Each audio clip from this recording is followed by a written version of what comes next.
गाना।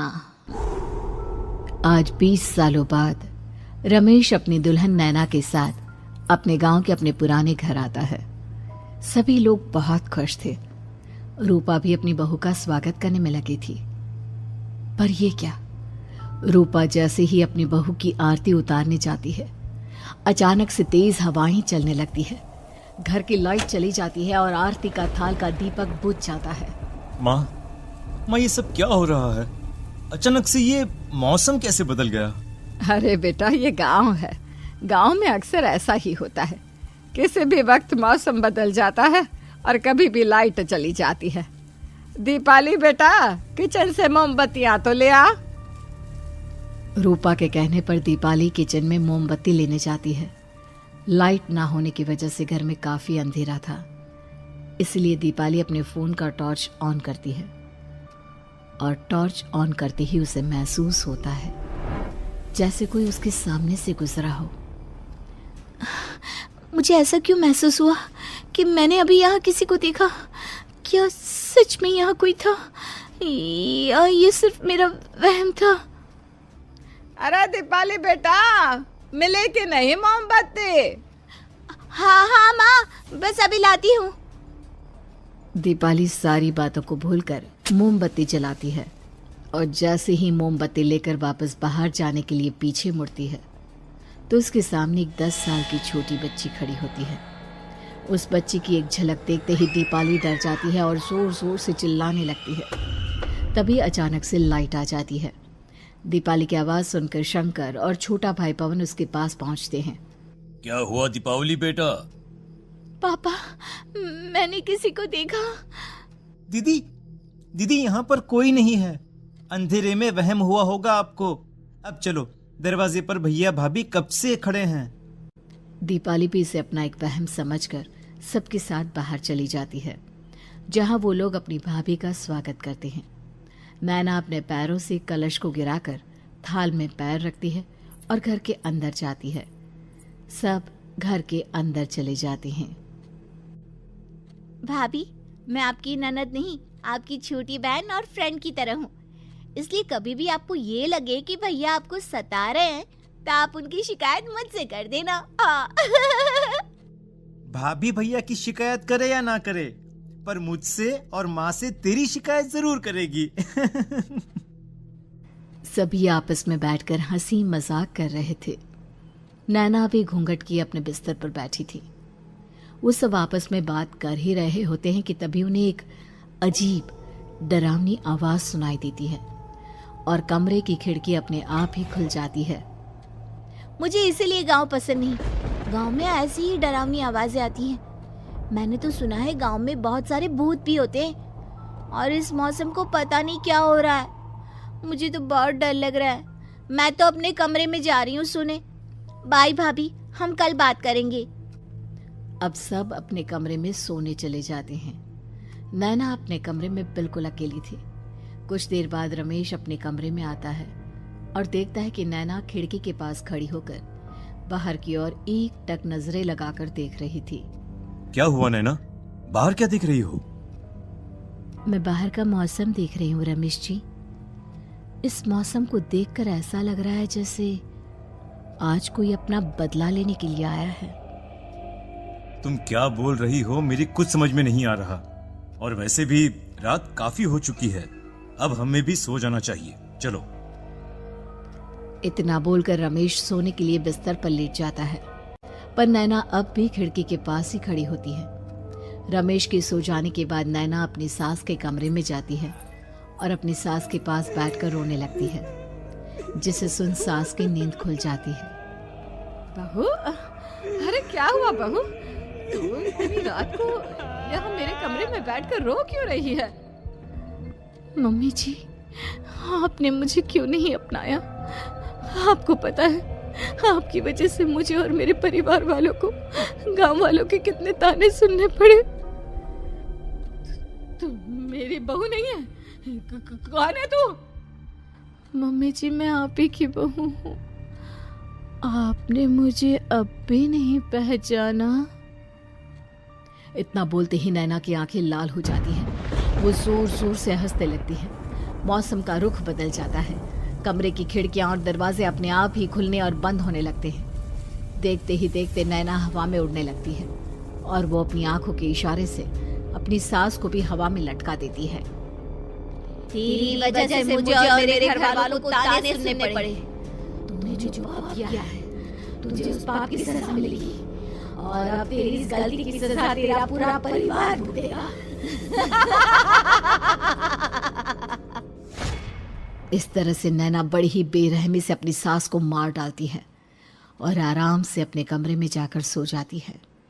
अगली सुबह जब घर वालों को कमरे में रूपा की लाश मिलती है तो उन लोगों के पैरों तले जमीन खिसक जाती है। कल तक माँ बिल्कुल ठीक थी, फिर अचानक ऐसा क्या हुआ रात को कि माँ हम सबको छोड़कर चली गई। सारी गलती मेरी है। बेटे की शादी की खुशी में मैं ही रात को घर वापस नहीं आया और चला गया अपने गांव के दोस्तों से मिलने। अगर रात को मैं अपनी रूपा के साथ होता तो शायद आज वो हमें छोड़कर न जाती। घर में शोक का माहौल पसर गया था, पर नैना को इस बात से कोई फर्क नहीं पड़ रहा था और ये बात कहीं ना कहीं पवन को भी समझ में आ रही थी। अब ऐसे ही कुछ दिन बीतते हैं और 1 महीने के अंदर ही अंदर शंकर की भी मौत हो जाती है। पहले माँ छोड़कर चली गई और अब पिताजी। क्या हो गया है हमारे घर को? पता नहीं किसकी नजर लग गई है। भैया ये घर सही नहीं है। हम जब से इस घर में आए हैं कुछ न कुछ बुरा ही हो रहा है। हमें यहाँ से वापस शहर चले जाना चाहिए। जहाँ रमेश, दीपाली और पवन का रो रो कर बुरा हाल था, वहीं नैना अपने कमरे में बैठी आराम से मेकअप कर रही थी। दीदी मुझे तुमसे कुछ बात करनी है। मुझे लगता है कि इन सब के पीछे भाभी का हाथ है। पवन तू ये सब क्या कह रहा है? तू होश में तो है ना? अगर भैया भाभी ने तेरी ये बकवास बात सुन ली तो उनके दिल पर क्या गुजरेगी? तू भाभी पर इतना बड़ा इल्जाम कैसे लगा सकता है? दीदी आप खुद ही देख लो ना, हम जब से इस घर में आए हैं सब कुछ बदल गया है। शादी से पहले नैना भाभी ऐसी बिल्कुल नहीं थी, पर अब वो किसी से बात नहीं करती, ज्यादातर अकेले अपने कमरे में ही रहती है और कभी उनसे बात करो भी तो न जाने कैसी अजीबोगरीब तरह की बातें करने लगती हैं। तू पागल हो गया है? आप समझती क्यों नहीं है दीदी? देखो ना, हमारे घर में मौत का सिलसिला शुरू हो गया है, पर भाभी को कोई फर्क नहीं पड़ रहा। वो अभी भी मेकअप कर रही हैं, आराम से खाना खा रही हैं। और दीदी आपको पता है, जिस रात माँ की मौत हुई थी ना, उस रात मैंने भाभी को माँ के कमरे में जाते हुए देखा था। पवन की बातें सुन अब दीपाली के मन में भी शक पैदा होने लगता है और वो इस बारे में रमेश से बात करती है। रात को सब साथ में बैठकर खाना खा रहे थे, तभी कौन हो तुम और तुम ये सब क्यों कर रही हो? क्यों सबकी जान ले रही हो? रमेश जी, ये आप क्या कह रहे हैं? मैं भला मम्मी जी पापा जी की जान क्यों लूंगी? मैंने कब कहा कि तुमने माँ पापा की जान ली? नैना, तुम तो मेरी पत्नी हो, तुम थोड़ी किसी को मारोगी। नैना, तुम नैना ही हो ना? रमेश की ये बात सुनते ही नैना खाना छोड़कर गुस्से में सबको देखने लगती है। नैना की गुस्से भरी आंख को देखकर तीनों भाई बहन डर जाते हैं। तभी नैना जोर जोर से हंसने लगती है। मैं ही तो हूँ आपकी पत्नी गौरी। गौरी का नाम सुनते ही रमेश के होश उड़ जाते हैं। आखिर कौन है ये गौरी? क्या है इस घर और घर वालों का राज?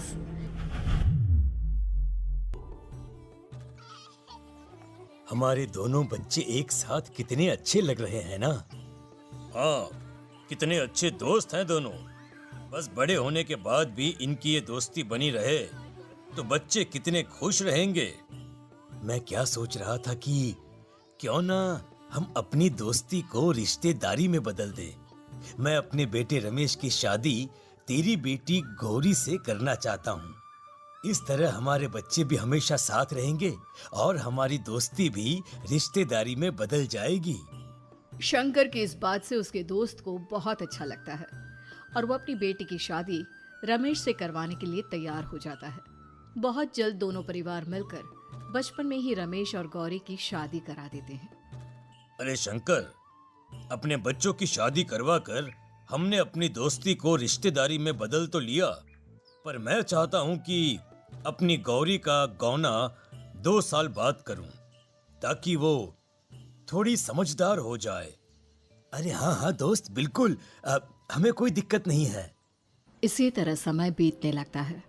समय के साथ शंकर का कारोबार तरक्की पकड़ लेता है और 2 साल बाद शंकर अपने पूरे परिवार के साथ शहर में शिफ्ट होने की तैयारी कर लेता है। जब यह खबर उसके दोस्त को पता चलती है तो वो शंकर से बात करने उसके घर जाता है। शंकर, 2 साल पूरे हो चुके हैं और अब तू शहर भी जाने वाला है। मैं सोच रहा था कि तेरे शहर जाने से पहले गौरी का गौना कर दूं, ताकि तू अपनी बहू को अपने साथ लेकर जा सके। ये तू कैसी बातें कर रहा है? रिश्तेदारी बराबरी वालों से होती है, और वैसे भी अब मेरा बेटा या मेरा परिवार कोई भी इस रिश्ते को नहीं मानता। ये तू कैसी बातें कर रहा है दोस्त? जब हमने अपने बच्चों की शादी करवाई थी तब हम दोनों ही एक बराबर थे। पिछले 2 साल में तेरा कारोबार थोड़ा सा अच्छा क्या चल गया, तू पुराने रिश्ते ही तोड़ देगा। देख भाई, ऐसा मत कर। अगर तूने मेरी बेटी को अपनी बहू के रूप में नहीं अपनाया तो कोई भी मेरी बच्ची से शादी नहीं करेगा। अरे उसकी जिंदगी बर्बाद हो जाएगी। यार देख, वैसे भी बाल विवाह तो कानून मान्यता नहीं देता, फिर मैं कैसे दे दूं? तू अपनी बेटी के बड़े होने पर उसकी शादी किसी दूसरे लड़के से करवा देना। वैसे भी तब तक ना उसे और ना ही गांव वालों को ये बात याद रहेगी। मेरे बेटे को बख्श दे मेरे भाई। इस तरह से शंकर अपने दोस्त के परिवार और गौरी को गांव वालों के ताने सुनने और जिल्लत से भरी जिंदगी जीने के लिए छोड़ अपने परिवार वालों के साथ शहर चला जाता है। अरे इनकी गौरी में ही कोई दोष होगा, तभी तो लड़के वालों ने इनकी बेटी को अपनी बहू के रूप में नहीं अपनाया और उसको यहाँ छोड़कर शहर चले गए। अब कौन थामेगा ऐसी लड़की का हाथ? अरे पता नहीं कैसा आदमी है जो गांव वालों के इतने ताने सुनकर भी सर उठाकर गांव में चल रहा है। अरे अगर मेरी बेटी के साथ ऐसा हुआ होता ना तो मैं तो शर्म के मारे मर ही जाता। हाँ, दिन रात लोगों की नजरों में अपने लिए ग्रहण देख और सबके ताने सुन सुन अब गौरी के पिता हिम्मत हारने लगते हैं और एक रात गौरी के माता पिता खुदकुशी कर लेते हैं। ये सदमा गौरी भी सहन नहीं कर पाती और उसकी भी मृत्यु हो जाती है। तुम्हारे परिवार की वजह से हम लोगों ने अपनी इज्जत और जान गंवाई। इसका बदला तो तुम्हें चुकाना पड़ेगा, वो भी अपनी जान देकर। हंसते हुए अब नैना हवा में उड़ने लगती है। नैना अब पूरी तरह से बदल चुकी थी। गौरी की आत्मा उसके शरीर पर हावी हो चुकी थी। उसकी आंखें सफेद, पैर उल्टे, चेहरा काला और बाल बिखर गए थे। अब गौरी अपनी शैतानी शक्तियों से घर के हर कोने को अपने काबू में कर लेती है और सीधी दीवार पर जाकर चिपक जाती है। मुझे अपना बदला चाहिए। बदला लूंगी मैं तुम सबको खत्म कर दूंगी। गौरी इतनी तेज चिल्ला रही होती है कि उसकी आवाज से घर के सारे कांच टूट जाते हैं। सामान इधर उधर गिरने लगता है और ये सब देखकर तीनों भाई बहन के होश उड़ जाते हैं। बचाओ, भागो भागो। उन तीनों को अपनी जान बचाने के लिए यहाँ से वहां भागता देख गौरी जोर जोर से हंसने लगती है। तभी दीपाली घर से बाहर निकलने लगती है, जिसे देख गौरी गुस्से में अपनी शक्तियों से तुरंत घर का दरवाजा बंद कर दीपाली को हवा में उड़ा देती है। बाहर भागेगी, मुझसे बचकर भागना चाहती है? कोई नहीं बचेगा, आज तुम सब मरने वाले हो। अचानक घर में भूतिया आवाजें गूंजने लगती है, तेज हवाएं चलने लगती हैं। सोफा, टेबल, कुर्सी सब हवा में उड़ने लगता है। ये सब देखकर रमेश, दीपाली और पवन की रूह कांप जाती है। घर में ये सब होते हुए और अपनी बहन को हवा में उड़ते हुए देख रमेश और पवन को भी समझ में नहीं आ रहा था कि वो क्या करे, कैसे अपनी जान बचाए। इतने में गौरी अपनी आंखें दीपाली की तरफ करती है और अपनी शैतानी शक्तियों से उसका गला दबाने लगती है। भागने का बहुत शौक है ना, अब मैं तुझे इस दुनिया से ही भगा दूंगी। इतना बोलकर गौरी दीपाली को उठाकर फेंक देती है और दीपाली दीवार से टकराकर नीचे गिर जाती है। दीपाली के पूरे शरीर में चोट के निशान होते हैं और वो उठ भी नहीं पाती। दोनों भाई भागते हुए अपनी बहन के पास जाते हैं। ये तो बस शुरुआत है, मैं तुम तीनों को तड़पा कर मारूंगी। अरे अरे, पर हमने क्या किया है? हम तीनों भाई बहन तो निर्दोष हैं। गलती तो हमारे माता पिता ने की थी और उन्हें तुम पहले ही मार चुकी हो, फिर हमारे पीछे क्यों पड़ी हो? पवन के इतना बोलते ही गौरी एक हवा के झोंके की तरह उसके पास आती है और उसका गला पकड़कर उसे हवा में उठा देती है और रमेश को गुस्से भरी नजरों से देखती है। गलती मेरे परिवार की नहीं थी, पर सबको बोलना पड़ा। मैं किसी को नहीं छोड़ूंगी। गौरी पवन को हवा में उछाल देती है, जिस पर कमरे की छत से टकराकर जमीन पर आकर वो गिरता है। उसके सर और शरीर पर जगह जगह चोट लग जाती है और खून बहने लगता है, जिसे देख अब रमेश से चुप नहीं रहा जाता। गौरी, तुम्हारा गुनहगार मैं हूं। तुम्हारी शादी मुझसे हुई थी। अगर तुम्हें बदला चाहिए तो मुझसे लो। मेरे भाई बहन को छोड़ दो। तुम मुझे मार दो। मरना तो सबको पड़ेगा। अरे पर इसमें उन दोनों की कोई गलती नहीं है। प्लीज, मैं मानता हूं कि तुम और तुम्हारे परिवार के साथ जो कुछ भी हुआ वो गलत था, पर गौरी, मैं प्लीज मेरे भाई बहन को छोड़ दो। उन्हें तो इस बात के बारे में कुछ भी पता नहीं है। उनका इस सबसे कोई लेना देना नहीं है। तुम और तुम्हारा परिवार यही चाहता था ना कि मैं तुम्हें अपना लूं। उस समय मैं बच्चा था, मेरे पास इतनी समझ नहीं थी, पर आज मैं तुम्हें तुम्हारे इसी रूप में अपनाता हूं। मेरे साथ जो करना है कर लो, बस मेरे भाई बहन की जान बख्श दो उनकी जान। रमेश की ये बात सुनकर गौरी का गुस्सा थोड़ा शांत होता है। ठीक है, मैं तुम्हारे भाई बहन को नहीं मारूंगी, पर तुम्हें मरना होगा और तुम्हारी आत्मा को मेरे साथ शादी करनी होगी। मुझे मंजूर है। अब रमेश गौरी के साथ छत पर जाता है और छत से नीचे को जाता है। रमेश के मरते ही गौरी उसकी आत्मा को अपने साथ ले जाती है और इस तरह से रमेश खुद मरकर अपने भाई बहन को बचा लेता है।